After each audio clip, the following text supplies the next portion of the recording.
Watch the NFL on EA Sports. And coming up, it'll be no holds barred between NFC West rivals. It's the Cards and the Hawks. All that and more. Coming up next.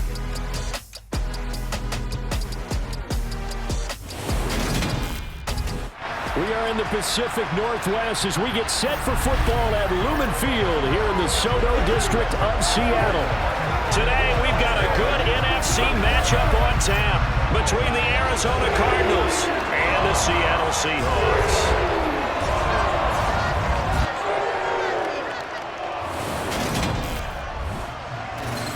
And a welcome in, everybody, with Charles Davis. I'm Brandon Gaudin, and Charles, so much gets made about offensive comparisons. Here's a matchup where the defenses may just take center stage.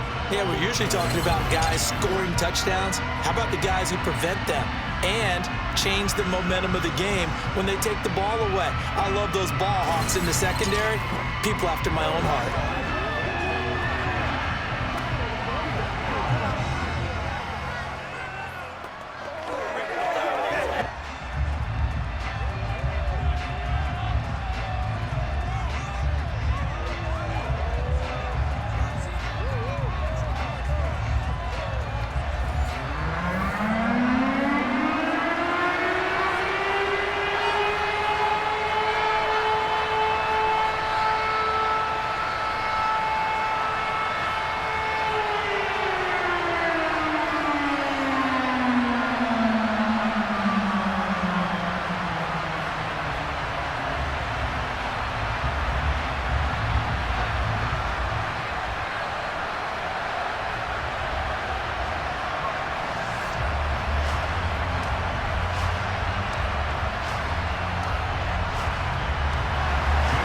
Here's the kicker, Jason Myers, to get this one started. And off we go from Seattle. On the return, Rondale Moore will bring it out. And that decision to bring it out ends up not being a good one. Costs him about 5 yards as he's tackled at the 20. The Cardinals now getting set to go offensively, and it'll be the dual-threat quarterback Kyler Murray leading the way. And when you have a guy like Kyler Murray under center, it not only opens up your playbook, it allows you to draw up even more plays because he's among the best dual-threat quarterbacks in the league and a true playmaker. If washed out of the pocket, he might even be more dangerous. The next step for him, being able to throw on rhythm and deliver from the pocket. Right to the air. Here's Murray. The catch made by DeAndre Hopkins. And they're able to get this one across the 35. 17 yards on the game's opening play and a quick first down. I don't care who you put on him. He's going to be a handful in one-on-one throws. Yeah, right now, you're right. They're in man-to-man. Maybe need some safety help. I would say that'd be a good idea. Double team him somehow. I'm going to have to make someone else beat me rather than let him shred my defense.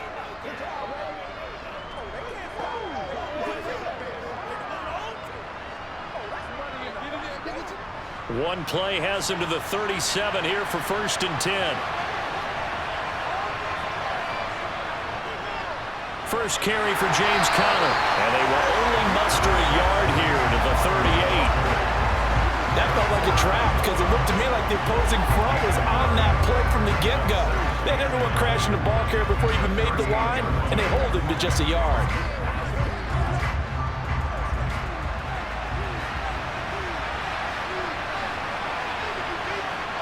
On 2nd and 9, Murray.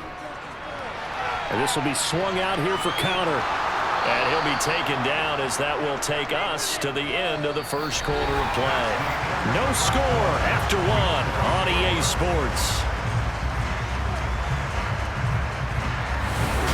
Cardinal football here to start quarter number 2. As they've got it with a 3rd down coming up. Now Murray. Ertz over the middle. And they'll get him down on the other side of midfield. The Cardinals going to use the first of their timeouts as the stoppage will come with a little under a minute to go in this first half.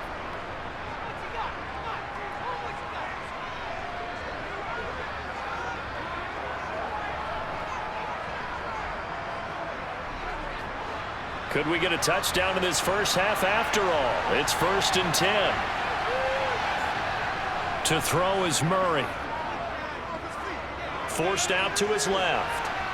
And he'll protect himself at the end here as he winds up getting pretty decent yardage. Now another timeout called for by the offense as they get the stoppage with just under 50 seconds remaining in half number one.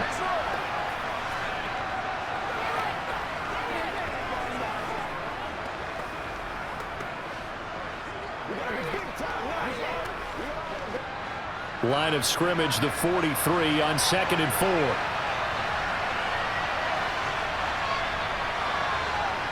Shotgun now from Murray. He'll dump this one off to Connor. And that'll wind up moving the chains again as the tackle's going to be made at the Seahawks' 31-yard line. The Cardinal passing game dialed in now. First down. And a nice gain and a broken tackle along the way, and really we shouldn't be surprised, should we? That's what runners do, especially the best ones. They break tackles and gain extra yardage.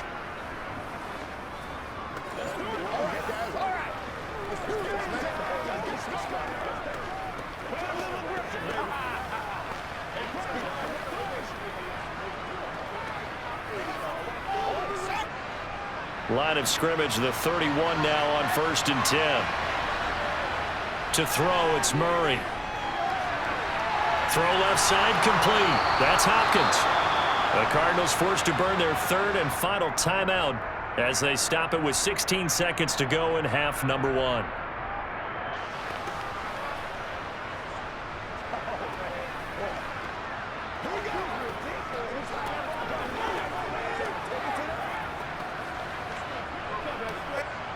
Fourth down, Murray off, and the Cards field goal unit and Matt Prater out there now.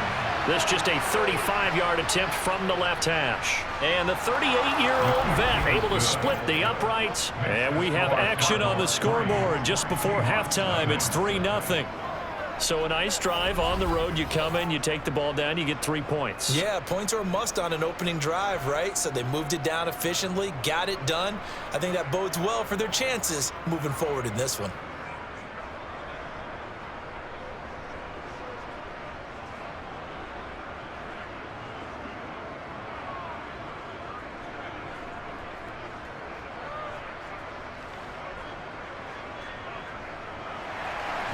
So not much time to speak of remaining in this first half as the kick's away. This will be fielded inside the 5. And up to about the 26-yard line, just across the 25. Here come the Seahawks and their offense now under veteran head coach Pete Carroll. They will be led out by a second-round pick in 2019. Out of Missouri, it's Drew Lock. And I think that everyone is looking forward to seeing Drew Lock take the next step in the quarterback evolutionary process. Decision-making is something that he's working on improving because he's got plenty of arm and makes excellent off-platform throws. What he's seeking now? To be consistent in all of his processes. And they're just going to run it here up the middle. And some room to work. And an anxious moment or two there, but they do get him down. And with just 1 second remaining in the first half, they'll call the timeout.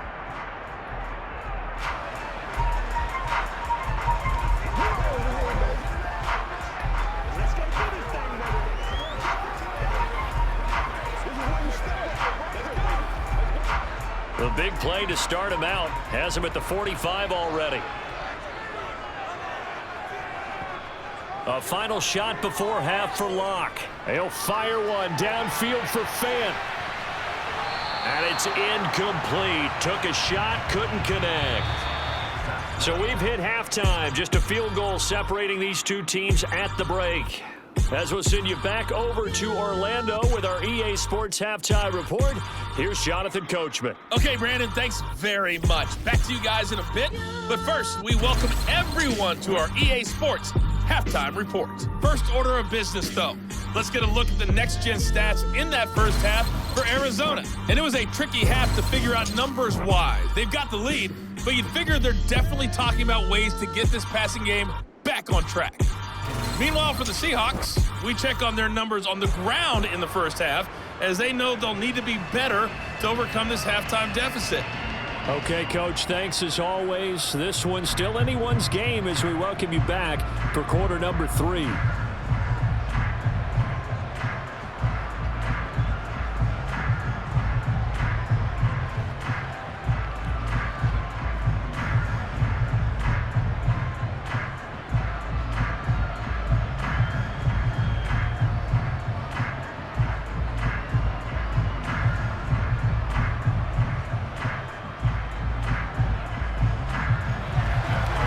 These offenses seemingly still back at the hotel for the first half. 3-0 our score as the second half gets underway. And we will not have a run back here as the second half starts with a touchback. Seattle's offense coming back onto the field, ready for their second drive. We have not seen much on offense here from either side these last few drives. We've hit a wall, so to speak. And have hit it hard, haven't we? Because the defenses right now, they seem to be a step ahead, don't they? Beating them to the point of attack, beating them to the punch. These offensive guys are tinkering like crazy. What's it going to take to get back on track? Yeah, both sides searching for adjustments. They'll break the huddle, come up on 2nd and 8 at the 27-yard line. Here's Locke to throw. And this will go to Carson out wide. And not much happening there. He's taken down, but a late penalty flag in the backfield. And this looks like a roughing call. So now a fresh set of downs. 1st and 10 after roughing the passer. Now a toss play. It's Carson. And he'll lose yardage here. Back at the 47. Officially, it's a 1-yard loss. That's going to bring up 2nd and 11. Another example right there how this defense really is winning the entire game at the point of attack. Yeah, right there at the line of scrimmage because they are dominating it. It allows their interior guys to get upfield and spill into the backfield. So how are you going to combat that? You know, people say bring in your tight end, keep him in. Your running backs, they have to step forward. Bottom line, your offensive line has to block them first to give yourself a chance. Back now in Seattle, Washington. It's been a very hotly contested game to this point. Just a field goal separating these two teams as we get set for the 4th quarter.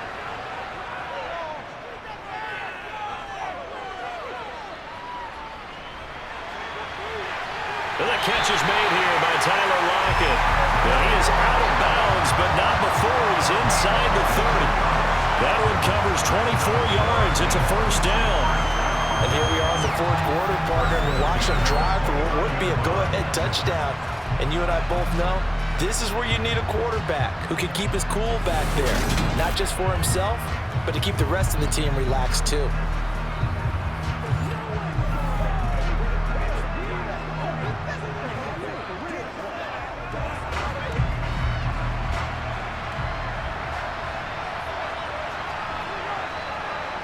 Locke. They'll run the screen with Carson. And he went nowhere. Well, he went backwards, back to the 33. Not what they had in mind there. That's going to go as a loss of 4. I'm a little surprised right here. They've got 3 timeouts left. The clock's running down, and they aren't using them. Those timeouts do you no good at home. Use them now. Now the Seahawks going to use the first of their timeouts as they'll stop it with a little over 30 ticks to go in the football game.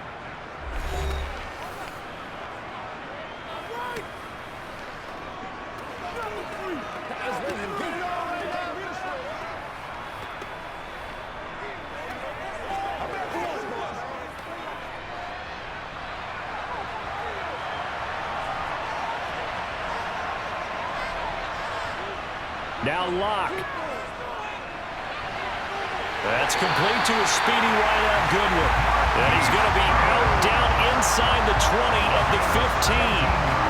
The Seahawks moving pretty well through the air. Another 1st down. Well, they got the yardage they needed there. Picked up the 1st down, got out of bounds. How about the urgency that they have as well as they understand where they are on the field?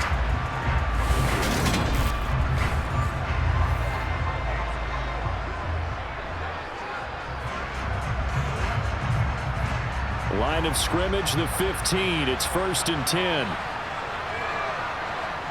Locke to throw. He's got his big tight end, Fant. Now the Seahawks call the 2nd of their 3 timeouts as they stop it with 22 ticks to go in the 4th.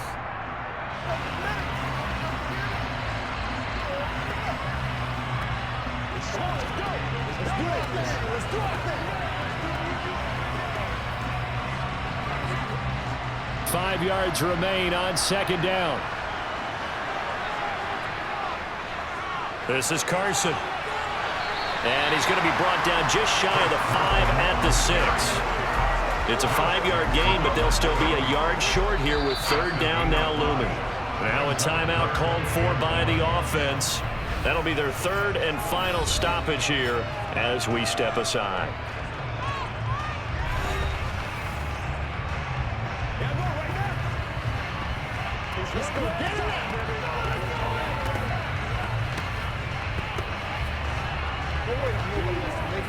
So now one of the biggest kicks of the night is forthcoming. This to potentially send us to overtime. The Cardinals going to use the first of their timeouts. That'll leave them with 2 remaining. We'll be back after this. So here we go. Maybe the biggest kick of the game forthcoming. This to tie things up in the final minute. And his kick is indeed good. And they will tie this game here in the final seconds. When you talk about clutch, that one was right down Broadway, and this game's all even here in the fourth. They didn't leave any doubt, did he? Good snap, good hold, dead center. Almost like a big-time golfer in a major, firing at a pin from the fairway, trying to win the tournament going down the stretch.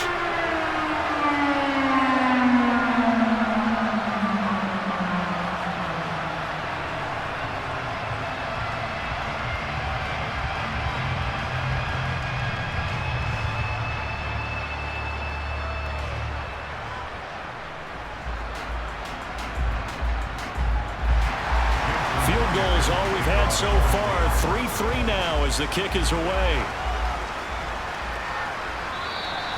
And with time a factor here late, he'll just take a knee and they'll start things out at the 25. Ready to go with their next drive, and at the line, the Cardinal offense. Charles, obviously not much time left. I'm curious to see if there's enough for them to get into field goal range and try to win this thing. And partner, you and I both know the safe calls to kneel and just take it into overtime. But it's also very tough to pass up a chance to win it right now as well. But remember, if you do attempt that, it's got to be a big play downfield and still leave yourself enough time to get your field goal unit out there and kick for the win. It's a little teaching moment here. Overtime rules. Remind us how this goes, partner. Okay, so in the past, we had sudden death. First team to score wins, but no longer. Now, if the team receives the ball, scores a touchdown, they win the game. If they kick a field goal, though, or don't score, the other team gets a possession. And after both teams get a possession, then we're into sudden death. First team to score wins the game.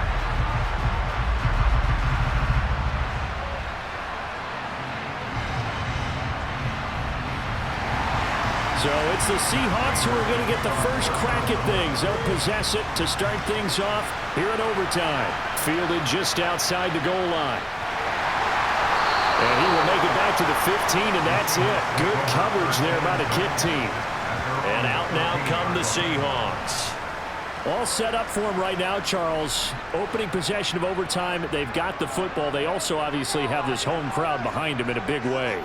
They get that extra energy from them, but they've got to be careful not to let that adrenaline get away from them and play too fast or create errors of their own making.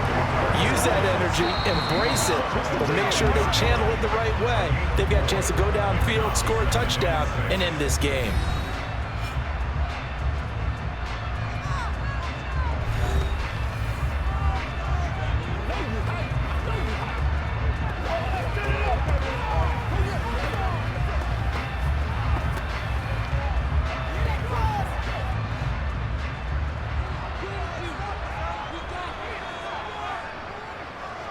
First throw of overtime for Locke. The quick throw knocked away. It's incomplete. The intended receiver was DK Metcalf, and that'll make it third down.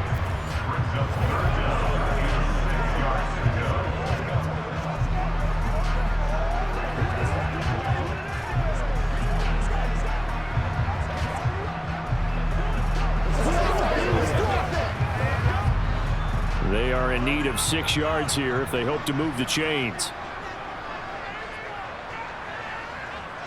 Here's Locke. Flush to his right. And he wisely will throw that one away. The temptation to go for it probably there. Always is, especially in overtime. Got to punt it, though. I think you're right. I think that you absolutely have to punt it away and trust your defense, especially play a little field position here. But you're so right about the temptation. Another way to satisfy that, though, line up in punt formation and fake it. That's another way to get it done. And here's Dixon to punt now as he gets this one away. So a change of possession here on the punt. And the Cards will take over 1st and 10. Here's the Arizona offense now as they get set to take over. Well, their defense did the job, got off the field without giving up any points. And now, Charles, all they need here is a field goal and they get the victory.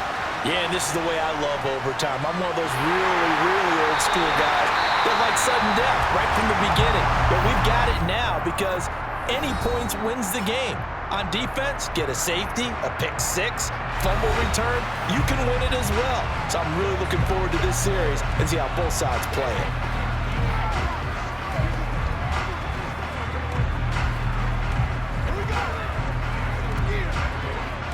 So after the run for no gain, here's 2nd and 10. But what can Murray do now with his drive? He's got Connor. They do get a yard there, but only a yard. Leaves him with 3rd and 9 looming. That's a good job there by the corner. We do talk about this a lot, that a lot of corners see their job as simply covering receivers. Tackling isn't everyone's thing. But in this case, he came up quickly and made a nice, short tackle. Now hold everything here. We're going to get a timeout by the offense. That's their 2nd and last timeout here in the overtime session. We'll be back.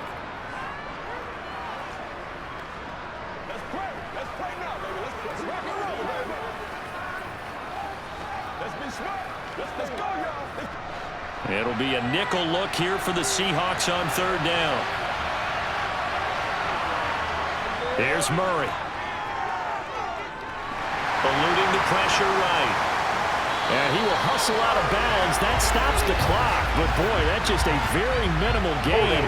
And also, keep in mind, it's 4th down. So they decline it as that will bring up 4th. And I know that yardage and field position are keys to any game played, but you've got to consider downs when you're talking about penalties, and they wisely did not take that one and made it 4th down. That'll go as a 39-yard punt, give him 9 on the return, and it'll be Seahawk football 1st and 10. Lock now on 1st down.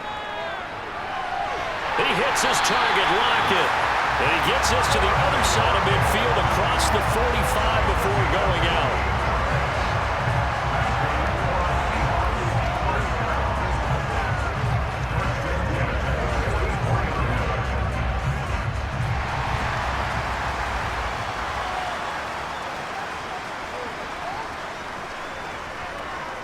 On 1st and 10, here's Locke.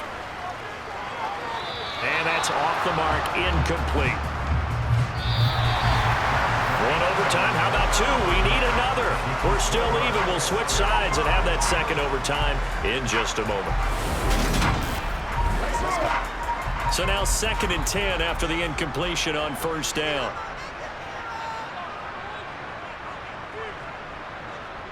Locke going to throw. Pressure comes and the Cardinals bring him down. Marcus Golden, too much to handle that time, gets the sack. I think that time he just maybe held on to it a little too long, CD, because after a couple of seconds in this league, you know those defenders are coming. And how many times do we talk about complementary football? And we usually talk about, does the offense help the defense? Does the defense help the offense? I think in this case, does the quarterback help out his offensive line? You only have a certain amount of time to get rid of the football. They can only do so much. On this play, he took them to the limits. A lot of ground to cover here for Locke and the Seahawks. 3rd and long after that sack. Man open, it's Goodwin. And he's going to be stopped here at the 43, and that is not near enough to pick up the 1st. They do get 10 back, but still a ways to go on 4th. So much about this game is just understanding situations and then having to execute, isn't it? Guard the 1st down sticks. Don't let them get there. And they rallied and made the tackle.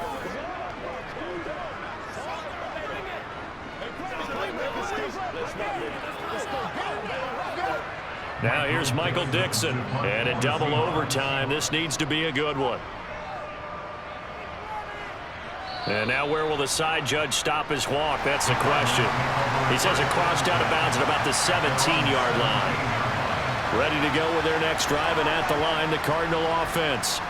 This is a pretty rare situation here, Charles. You get in overtime, neither team coming through with even a field goal on their first drive. So now, sudden death with the time remaining. Next score wins. And now I would say that going at it might be a little bit easier for both teams now because they've eased into overtime. That first series, boy, everything on the line then. Now you've seen what a defense is thrown at you. You can make some adjustments, and all you need is 3 points to win it. He's got a man complete. And he is in for the score. And it is absolute stunned silence here as they win it on the road in overtime.